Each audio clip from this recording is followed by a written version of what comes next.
Sekali lagi, Shalom Bapak Ibu. Dari mimbar ini saya menyapa sekali lagi untuk seluruh jemaat GP Krisminfo maupun saudara-saudari yang boleh mengambil bagian untuk bergabung bersama-sama kami di kesempatan ibadah pada hari ini. Firman Tuhan pada saat ini terambil dari kitab Perjanjian Baru, yakni dari Kisah Para Rasul pasal 8 ayat 18 hingga ayatnya yang ke-24. Saya akan membacakan firman Tuhan ini buat kita bersama.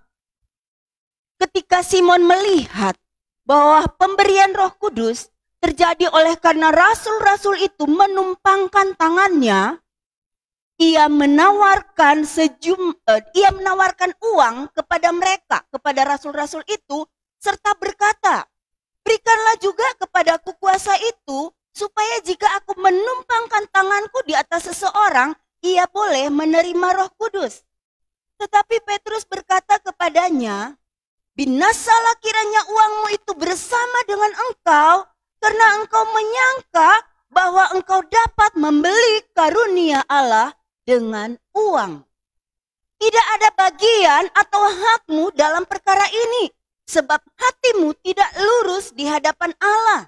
Jadi bertobatlah dari kejahatanmu ini dan berdoalah kepada Tuhan supaya Ia mengampuni niat hatimu ini. Sebab kulihat bahwa hatimu telah seperti empedu yang pahit dan terjerat dalam kejahatan." Jawab Simon, "Hendaklah kamu berdoa untuk aku kepada Tuhan, supaya kepadaku jangan kiranya terjadi segala apa yang telah kamu katakan itu." Bapak Ibu Saudaraku yang dikasihi oleh Tuhan, firman Tuhan telah kita baca. Berbahagialah kita yang mendengar dan melakukan firman Tuhan di dalam kehidupan kita setiap hari. Renungan firman Tuhan pada kesempatan ini saya beri tema, karunia Allah tidak dapat dibeli. Karunia Allah tidak dapat dibeli. Saudaraku, apa sesungguhnya arti dari kata karunia itu? Kata karunia yang saya maksudkan di dalam tema ini, yang dimaksud di sini adalah dorea di dalam bahasa Yunaninya, yang berarti pemberian yang cuma-cuma.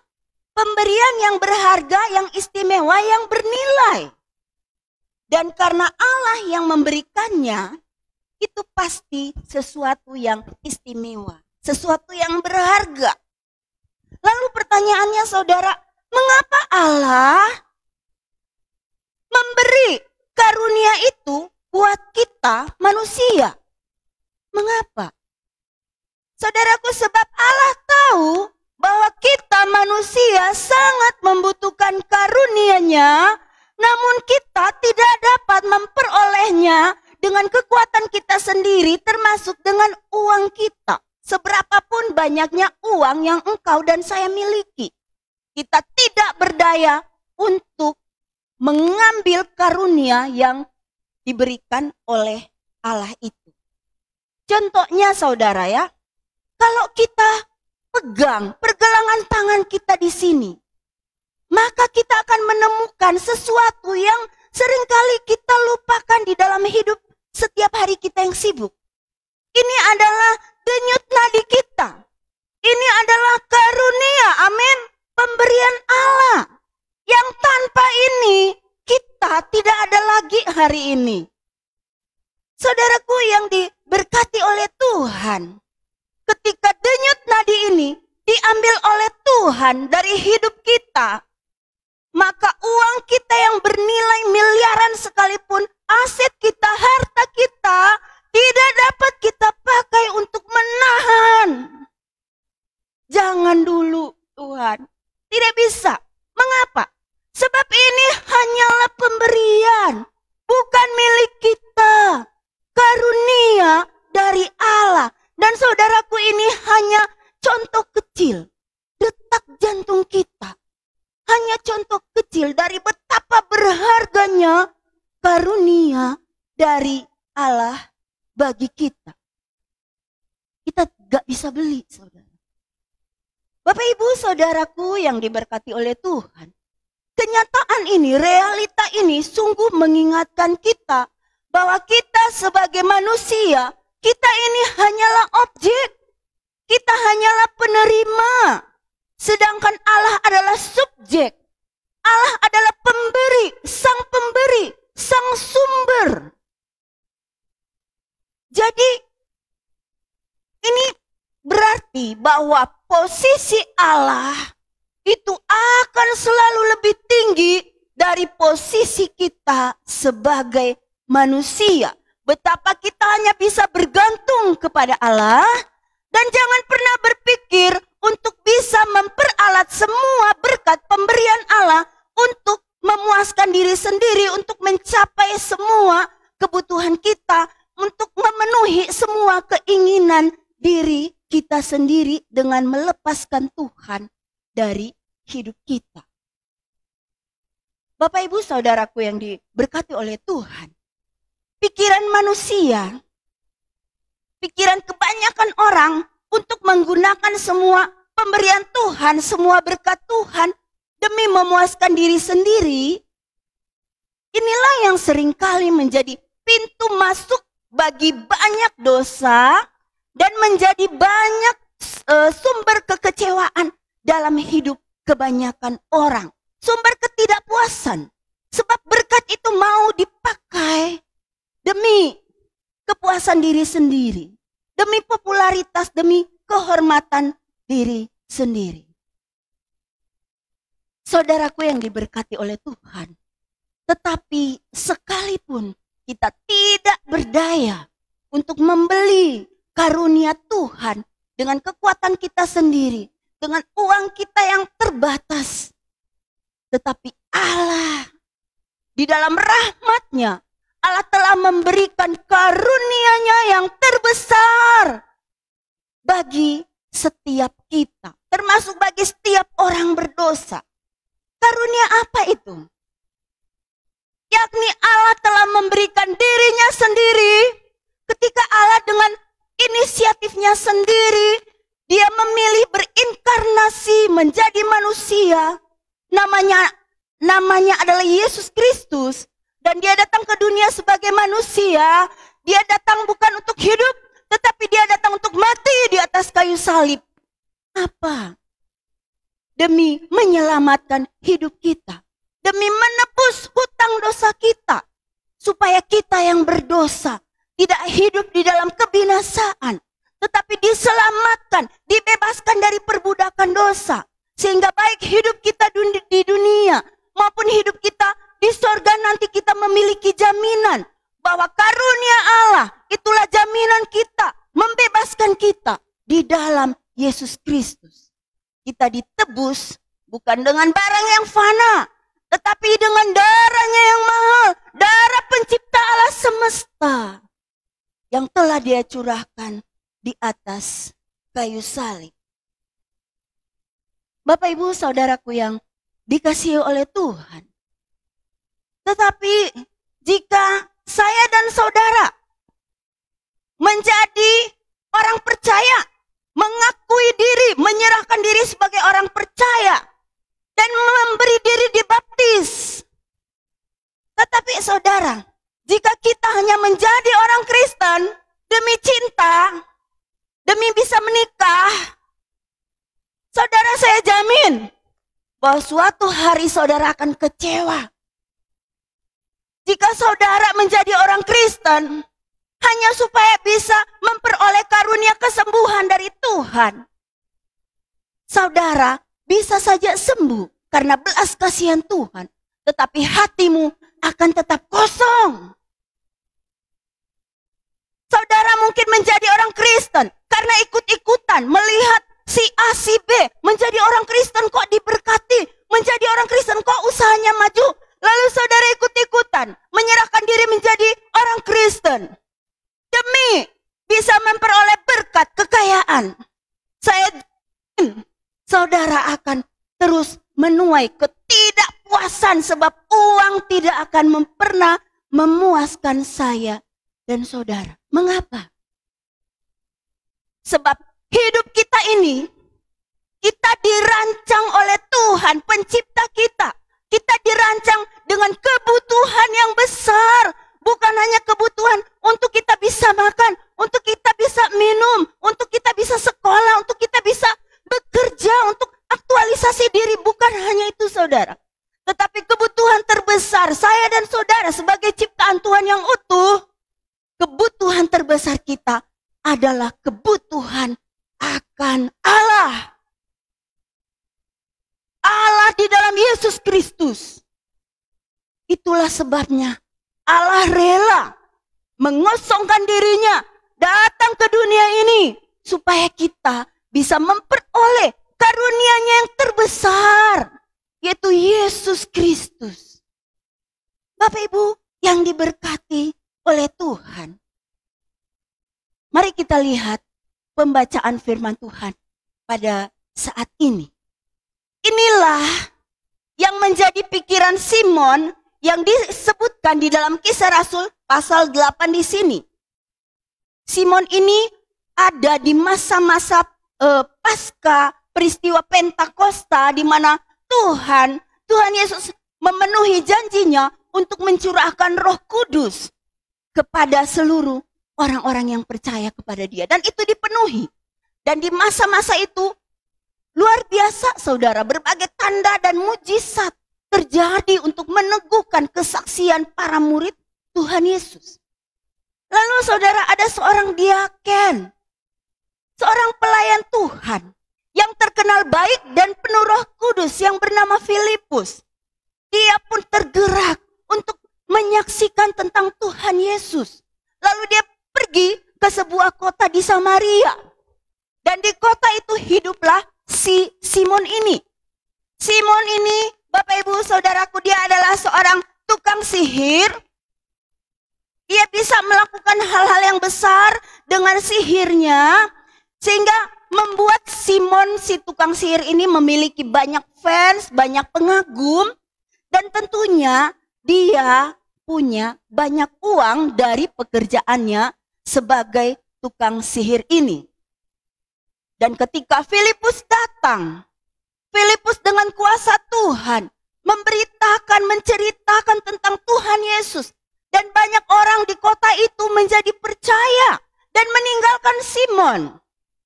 Orang-orang menjadi percaya kepada Tuhan Yesus. Mereka juga melihat bagaimana tanda-tanda dan mujizat dilakukan oleh seorang diaken yang bernama Filipus ini, Bapak Ibu.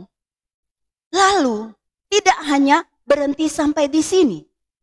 Setelah orang-orang itu percaya pada kesaksian Filipus, mereka memberi diri untuk dibaptis.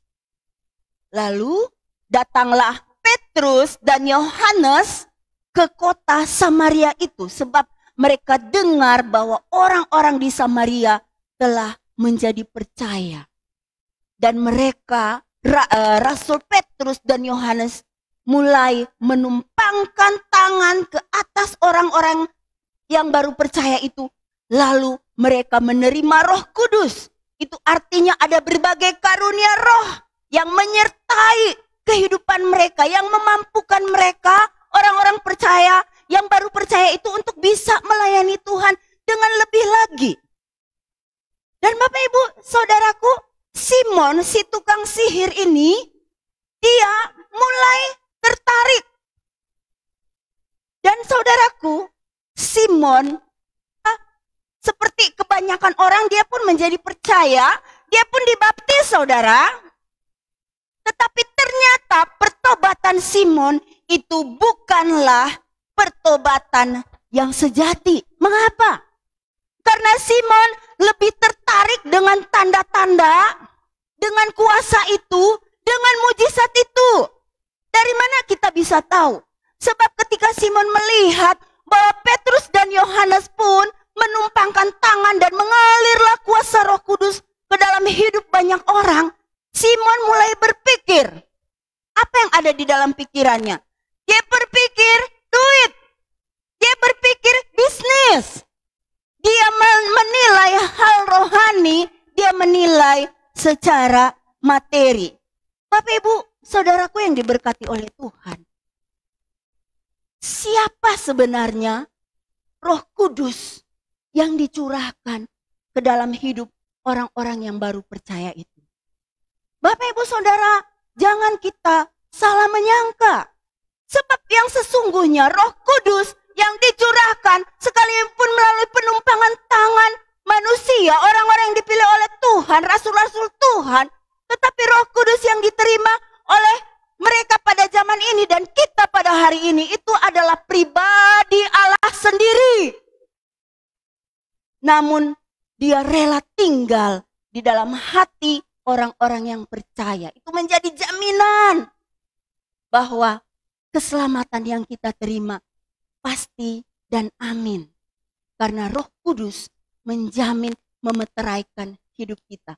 Inilah yang kemudian ingin dibeli dengan uang oleh Simon si tukang sihir ini.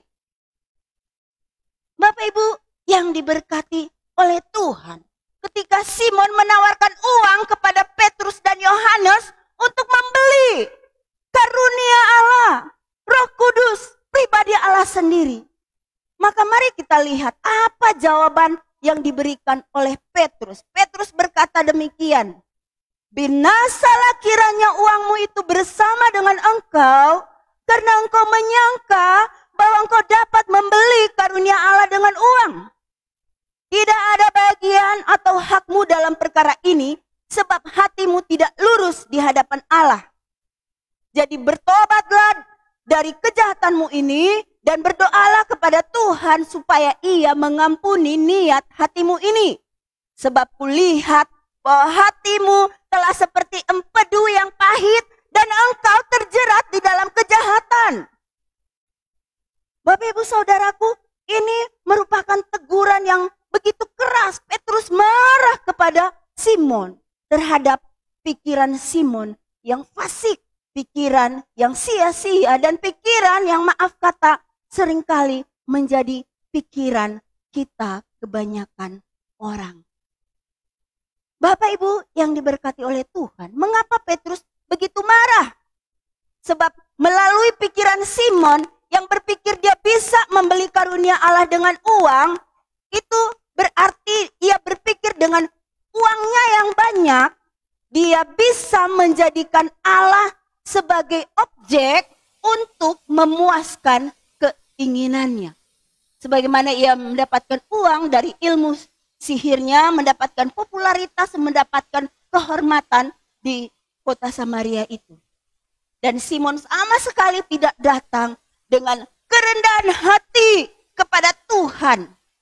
Simon berhadapan dengan murid-murid Tuhan Yesus. Dia tidak datang untuk mengemis belas kasihan kepada Tuhan, untuk minta didoakan dengan dasar dia mengemis belas kasihan dari Tuhan.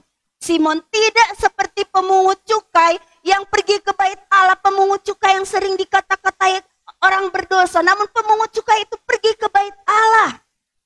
Dan di bait Allah di dalam Lukas 18 ayat 13 diceritakan bagaimana pemungut cukai ini berdiri jauh-jauh. Dia tidak berani mendekat, dia tidak berani datang ke depan, melainkan dia dikatakan di sini tidak berani menengadahkan wajahnya ke langit, melainkan dia memukul-mukul diri dan dia berdoa, "Ya Allah, kasihanilah aku, orang berdosa ini."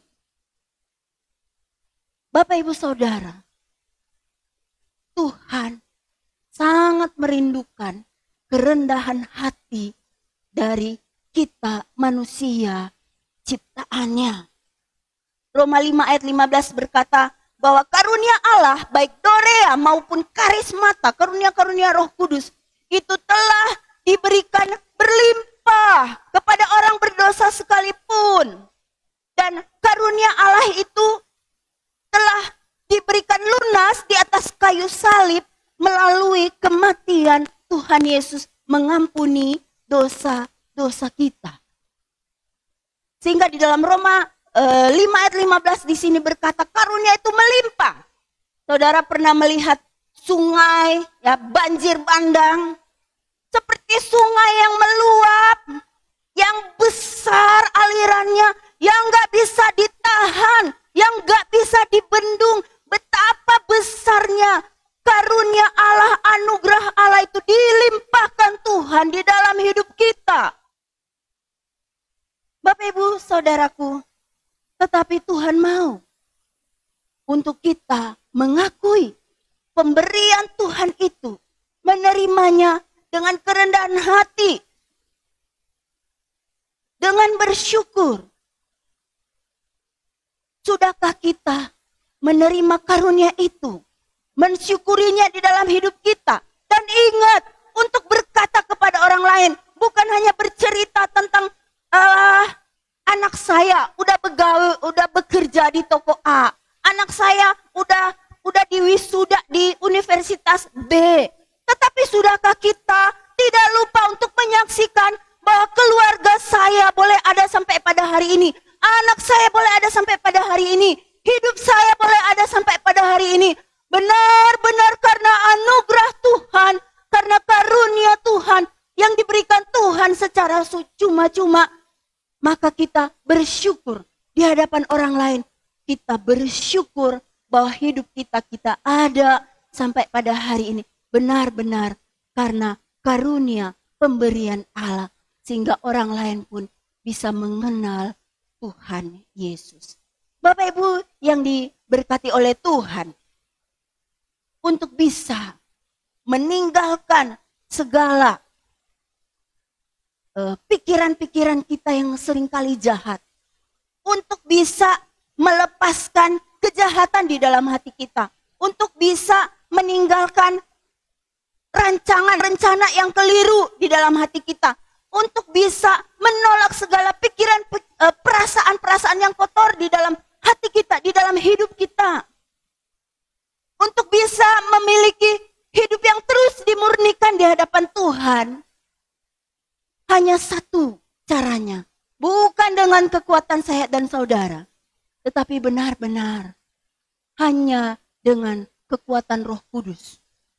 Mari kita di dalam menjalani hidup kita terus minta, Tuhan, biarlah kuasa Roh Kudus-Mu yang memegang hidupku untuk saya dan saudara bisa hidup hari ini berkenan di hati Tuhan. Biarlah firman Tuhan ini sungguh mengingatkan kita bahwa kita hanyalah penerima, sumbernya adalah Allah. Sehingga kita tidak lupa untuk terus memuliakan Allah di dalam hidup kita.